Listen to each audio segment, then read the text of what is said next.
Hello mga ka-kitchenette, as promised, i-share ko sa inyo ang quick and easy recipe ng ating adobong pork atay. So put on our apron, magtali ng buhok at ang ating anchohos ay tanggalin. Tara na sa ating munting kusina.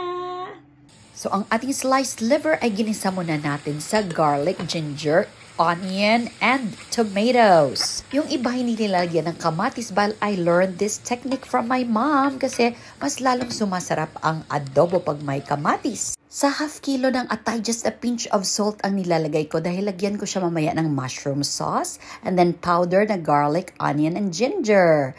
Then apple cider vinegar. Pagkatapos nyan ay mushroom soy sauce kaya konti lang ang asin na nilagay ko. Usually, ang aking adobo ay merong oyster sauce pero naubusan ako kaya gamitin ko ang teriyaki sauce. Dinagdagan ko pala ito ng 1/3 cup na water tapos pinakulo and then isimmer nyo lang siya sa medium heat for 5 to 8 minutes. Kung gusto nyo siyang medyo manamis-namis, dagdagan nyo siya ng 1 kutsarang brown sugar. Oh, ayan na! Luto na siya after 8 minutes of simmering. Masarap ito sa bagong lutong kanin. Hinati ko ang portion ng ating adobong atay at yung kalahati ilagyan ko ng broccoli kasi instead of rice, ito lang ang kakainin ko.